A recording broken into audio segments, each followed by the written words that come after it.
I never expected my life to fracture over a single message, especially not one that was never meant for me. But on a quiet Tuesday evening in a calm American suburb where every house looked like it belonged on a postcard and every smile hid something unspoken, my phone buzzed with a notification that carried my daughter's name, and without thinking I opened it, assuming it was another reminder about groceries or a casual check-in, only to freeze as I read words that made my hands tremble. Because the message was clearly meant for her husband, intimate in tone, careless in cruelty, and buried inside it was a sentence that felt like a knife sliding slowly into my chest.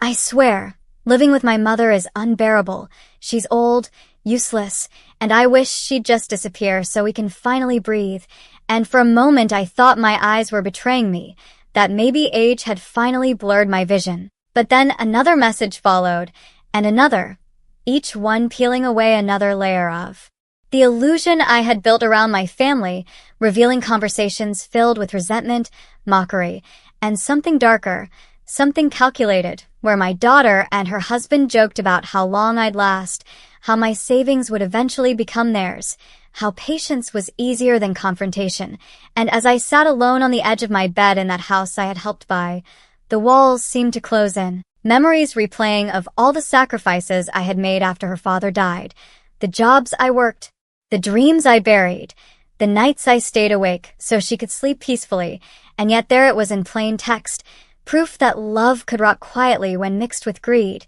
And I didn't cry, not then, because shock has a way of draining tears before they arrive, and instead I scrolled silently, absorbing every word, every insult, every careless laugh typed out with fingers that once held mine when she was afraid of the dark. And by the time the screen went black, I understood something with terrifying clarity. I was not safe in that house, not emotionally, not financially, and maybe not physically either, because when people start counting the days until you're gone, they often begin helping time along. So that night I didn't confront her, didn't scream, didn't ask why. I simply lay awake listening to the soft hum of the refrigerator, the distant sound of traffic, and the faint laughter drifting from the living room where my daughter and her husband watched television, unaware that their careless message had shifted something irreversible inside me, and by morning I had made a decision that would change all our lives, because if they believed I was weak, invisible, and disposable, then I would use that belief against them.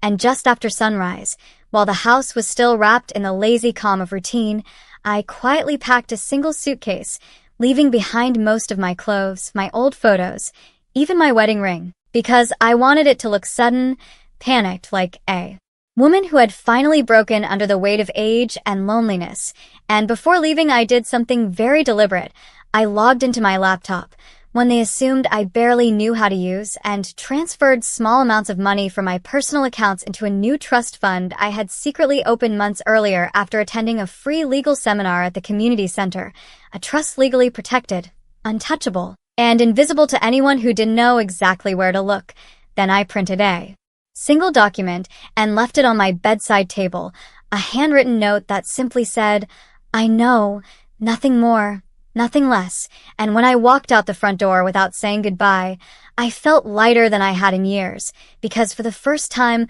I wasn't living for their approval or comfort. I was living for truth, and I spent the next few days in a modest motel on the edge of town, watching from a distance as panic unfolded exactly as I had anticipated, frantic calls from my daughter that I ignored, messages growing increasingly desperate, then angry, then pleading, because my disappearance disrupted more than emotions. It disrupted plans, bills, timelines, and appearances, and soon neighbors began asking questions, friends whispered, and the carefully curated image of a happy household started to crack. But I wasn't done. Not even close, because while they were busy searching for me, I was quietly setting something much bigger in motion, something that would ensure they could never rewrite the narrative. See, during my years of living there I had overheard conversations, noticed inconsistencies, remembered details that didn't make sense at the time, like unexplained cash deposits, hushed arguments late at night, sudden trips with vague explanations, and while I had once dismissed them as none of my business, now they formed a pattern too sharp to ignore. So I contacted an old friend who worked in financial compliance, not asking for favors, just guidance. And what we uncovered over the following weeks was enough to make my stomach turn, because my daughter's husband had been using shell accounts, laundering money through a small construction business, skimming from contracts, and hiding income to avoid taxes, and worse, my daughter knew. She had signed documents, sent emails, and helped move money, believing they were untouchable, protected by youth and arrogance. And when the evidence was complete, organized, and impossible to dismiss, I didn't go to them. I went to a lawyer, a calm woman with sharp eyes who listened without judgment and told me something that made my pulse steady for the first time since that night. You did the right thing by leaving quietly, and together we built a plan not of revenge, but of accountability, because I didn't want to destroy them out of spite. I wanted the truth to stand where lies once lived. And when the authorities finally knocked on their door months later, it wasn't my name they mentioned. It was an audit, an investigation, questions that couldn't be laughed away or deleted, and from a distance I watched the fallout unfold through news articles and whispered updates, arrests, frozen accounts, court dates, and the slow collapse of the life they had built on the assumption that I would never step out of line. And the most painful moment came not when my daughter tried to contact me again, this time with tears and apologies, but when I realized that her fear wasn't about losing me, it was about losing control, and I never answered her calls, not because I hated her, but because some lessons require silence to sink in. And a year later, as I sat on the porch of a small house I had bought near the coast with my protected savings, watching the sun dip into the ocean, I finally allowed myself to breathe, knowing that the woman they had mocked, dismissed, and underestimated had not only survived, but reclaimed her dignity, her security, and her voice, and the message that was never meant for me had become the warning that saved my life. Because sometimes the greatest power comes not from confrontation, but from walking away with a plan no one ever sees coming.